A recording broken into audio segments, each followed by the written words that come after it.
video we are talking about email marketing or email lists. And I just got started and my battery's flashing at me. What happened here? Anyway, we'll see how far we get. Anyway, if you are new to email marketing, want to start an email list, this video is for you. If you're looking for things to amp up your email, this video is for you. Stay tuned. Hi everyone, my name is Lorianne, and if you are new to this channel or coming back, welcome. Be our guest, be our guest. I don't know the rest of the song. So we're talking about email lists, email marketing, but before we do that, just a heads up, I now have my class. And if you see me doing this, this is my class is great. My class is great.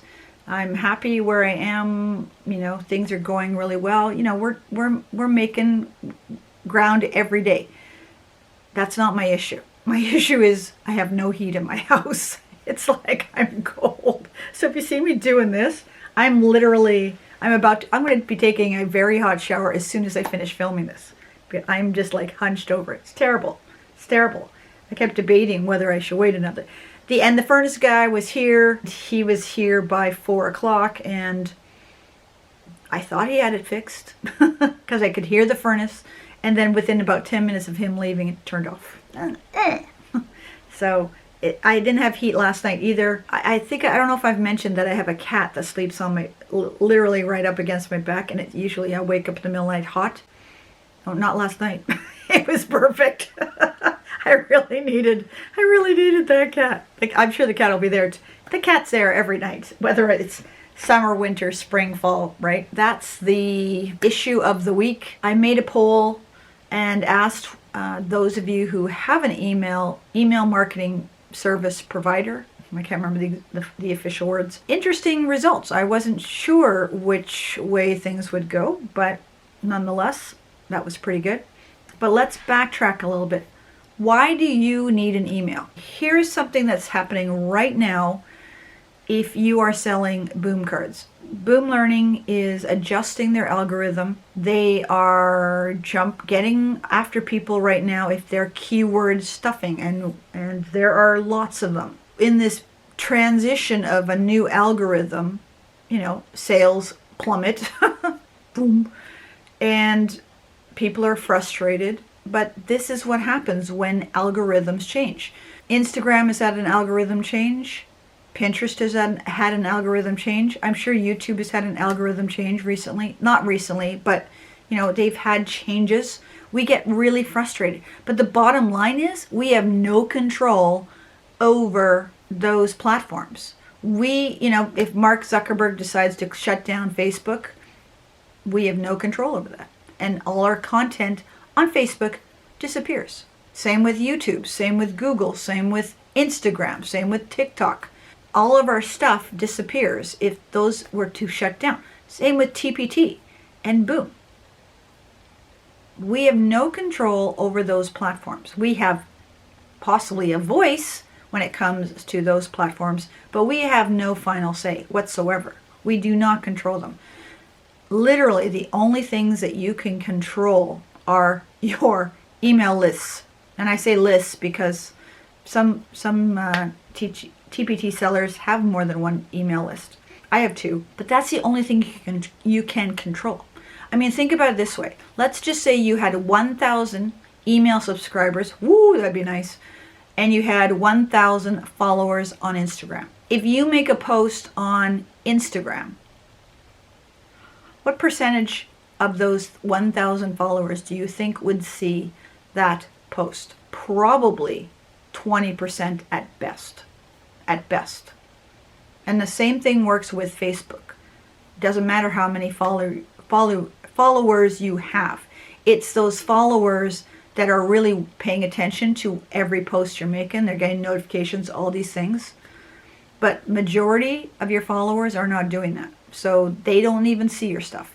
Whereas if you have 1,000 subscribers on your email list and you send an email out to those 1,000 people, guess what? They all get it. They all get your email. They may not open it. That's another story. That's another video. There's no algorithm. And that's why, in many ways, the email list is the absolute best marketing tool you have. It's one of the harder ones to grow a following, but it's really one of the best ones because you are in control of it. It's yours. If all these platforms shut down, your email list is still yours. And that's a big thing. I know a lot of us don't like email lists. I did not start my email list until about 6 months into TPT. And I felt like I was harassed. You've got to start your email list. I'm like, okay, please leave me alone. Why marketing? You will get better results on a whole lot of things with an email list. You don't need a blog or a website to have an email list. Okay, we'll talk about that in a minute later. But that's the biggest thing. And your email list will continue to grow if you provide value in your emails. Now, I'm not saying you just give away the farm or give away, right? Just give things away. Providing value, good tips, resource ideas, things like that, whatever, depending on what your market or who your market is or who your audience is. So in some ways, your email marketing provider, is that what it's called? Email provider. Anyways, your email provider, marketing provider, your email marketing provider. Here are some things to consider. Okay. First of all, do they offer landing pages? Because that way, if they offer landing pages for free or in their package, you won't need to create landing pages on your website per se, or get a website just for the landing pages. There are companies like landingpages.com, I believe is one of them, that you could just do that, but they cost a bit of money. I mean, they're very effective from what I hear. I've never used them, but I hear they're very effective. You can do this through your email marketing provider. There are a lot of good ones. Based on the poll, Mailchimp, I think, was a very popular one. As far as I know, you can get a free plan with Mailchimp up to 2,000 subscribers. That's a good number. They offer landing pages and they offer integration with WordPress. So if you have a WordPress blog, that they might be someone you want to look into. Sorry about that. My battery just died.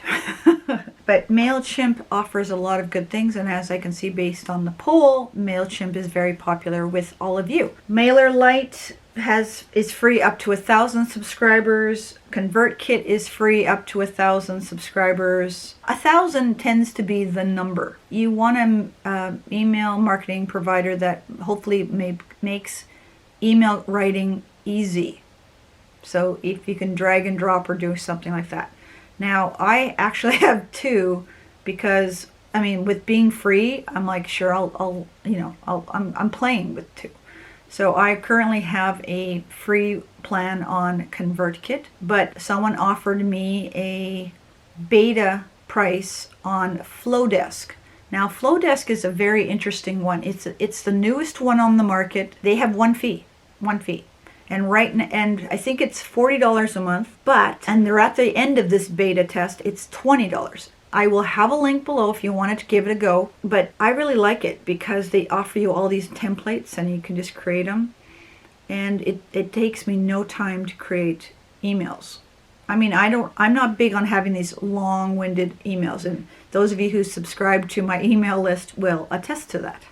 My emails are not long, but they give you all these really cool little templates. It's very visual, and that was one reason why I liked it. I didn't want to write a lot. Again, I'm a person of few words when it comes to my writing. So with Flowdesk, I can put images very easily, and then a paragraph of writing, and I just do it all the way down, things like that, right? So I really like it. And again, it's $20 a month, unlimited subscribers. It's very cool. And because it's new in the email marketing world, or newer, I should say, it doesn't have some things. So depending on what you want for your email marketing provider, it may be a great fit for you. It may not be a great fit. That's why I thought I'm going to try the trial and I enjoyed the trial that I thought I'll pay $20 because I won't be able to pay $20 on any other plan. Doesn't matter. My goal is to get 1,000 subscribers, right? And again, the 1,000 seems to be the benchmark number for most of these email providers. Again, decide what you want and need for your email provider and think long term. Okay, right now you might only have 50 subscribers. Nothing wrong with 50. That's a start. It's a great start. But maybe you want to, by the end of 2021, have 500 or 100 or 75, right? And then the next year, let's try and double it or something. I mean, I'm jumping ahead a little bit, but try and think a little bit long term. Look online at all the different options. If you want to try Flowdesk, you can try my affiliate link. When it comes to email lists, you should have a niche, just like your TPT store. Now, some of you don't have a niche. That makes things difficult because when people sign up for your email, they're looking for a specific thing that you are going to provide them. You know, maybe it's phonics, maybe it's intermediate math skills or techniques or tips or resource ideas. Maybe it's high school social studies, music, right? You've got all these different niches. You can still have a fairly general niche, but just to offer like pretty much K to 12 anything, I think it's a hard sell. So it needs to be very specific. Case in point, I offer primary, so K to 2, math and phonics in one of my email lists, and then I offer a teacher side hustle email list as well. And all I talk about is teacher side hustles on that one, and on this one I only talk about primary phonics and math. So like I said, I've got these two different groups running side by side. Some people sign up for both. Thank you. But if you sign up for what you need is what I'm trying to say. So on your end, when you're thinking about your email list, who are you targeting? Who are you targeting? What's your niche going to be? You can always start with one and then expand it, but you've got to let your audience know that you're going to expand it. It's much like YouTube, where if I just, right now this channel is just teacher side hustles. If I started doing some other crazy things, for me, I would tell you. I'm not going to, but I would tell you because you signed up or you subscribed, and thank you for subscribing, to Teacher Side Hustles. So I'm going to keep doing Teacher Side Hustles. Some of you signed up before I went to Teacher Side Hustles, and wow, thank you for staying and sticking around. Ideally, have a niche. The next thing you want to create a landing page. Now, a landing page, again, your email provider might supply those on Convertkit and on Flowdesk. Actually, I've never tried the Flowdesk one, so I'll backtrack. For sure on Convertkit and, like I said, Mailchimp, most of the others, they do provide landing pages. They might be limited in their templates, but really just have a template. Use the templates. They're there for a reason. And then from creating that landing page, you want an opt-in. That's basically, I don't want to say bribe. I think bribe is, dubious word. But you're giving them some sort of value, and it's free. By me giving you this value, you are going to give me your email. That's your opt-in, or some people call it a lead magnet. Right? So what are you going to offer me? What's the magnet? What's going to pull me to you so that I will say, okay, I'll take this and I'll give you my email address. What's it going to be? And there are lots of choices. I think I was listening to somebody's podcast probably last summer, maybe even the fall. Could have been Kayse Morris's CEO Teacher. Is that what it's called? Her podcast, I think. She suggests checklists, quiz results. So have a quiz as part of your landing page. Offer the quiz results. Printables, freebies. Now she's very, and she recommended this a lot. Try not to give everyone everything. Don't try and give something too large, right? Because if you give something too large, you inadvertently create an audience that is looking for big free things. And you don't want to do that, because ideally you want them to start buying your TPT products or your Boom products or whatever else you are selling. You can offer a PDF. I've done that. I've offered PDFs. I've offered checklists before. I have offered a free set of Boom cards. They were free regardless. They were free. I already had them sitting on my... Hold on, I thought my furnace guy just texted me. Excuse me for a moment. Okay, the heat is actually on. I can hear it. I had texted him earlier saying, you know, after you left, it came off. He said the cover has to stay on, and I went in the furnace room, and it was popped off. It was weird. I hope it doesn't pop off in the middle of the night, but anyways. And I just got a sale. It just cha-ching just before I hit play. Sorry, I digress. Happy news, happy news. So different ideas that you can have for your lead magnet are, like I said, checklists, PDFs, quiz results, a freebie, keep it small though, a printable of some sort, a tip of the day. Maybe you could, now I've heard this one was really interesting. A little mini email course or a mini boot camp. That's a popular one that happens a lot on Instagram, and I'm going to be doing a SEO boot camp with Kristen Doyle, and that's coming up at the end of September or end of October. It's coming up in the next month. If you follow Kristen Doyle, she spoke at the TPT conference on SEO, and I really liked what she said, and I tried some of her techniques, both for my blog and for TPT titles, and they totally worked. So I thought, ooh, she's offering a little 3-day or 5-day boot camp, again, for an email, and I thought, sure, I'll sign up for that. So, hey, heads up, if you want to do a little mini SEO boot camp, Kristen Doyle. I'll try and put her website down below in the descriptions, okay? Toolkit, you could offer a toolkit. You could offer a list of resources or books that will help you with something, right? You're looking for that particular target audience, so you need to know what do they want. What do they want, okay? So that's your lead magnet. Because see, the thing is, as I've said, emails will drive traffic, whether it's driving traffic to your TPT store, your Boom store, your blog or website, YouTube. You can send people almost anywhere. If you have an Etsy or it's Etsy, you call it Etsy store, you've got people that want to hear from you when they sign up. You know, I don't give my email out willy-nilly, right? Here. I don't do that. I have to really want what they're offering, and then I start thinking about, okay, and I actually go check out their website or their blog. I go check out their store. I check out what they're offering before I even sign up, because I don't want to be inundated with daily emails. And that's the thing.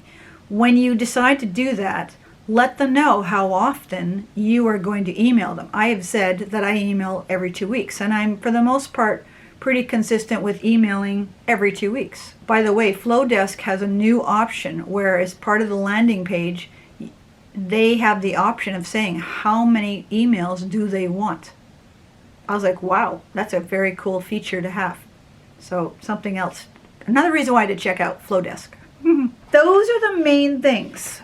Okay, if you need a video on email writing, I can do that. I don't think I'm an expert on that, I'll be honest. I listen to a podcast called Inbox Besties, and I really enjoy listening to it because she always gives ideas for hooks. Because the big thing is, once you send that email out, you want to get a good percentage opening it up. So you've got to have that really interesting subject line. And she gives great ones. And she has every month a what to write in September, what to write in October, right? She has these what to write. And if you subscribe to me, one of them that I heard was that she says, talk about National Clown Day. And I'm thinking, what?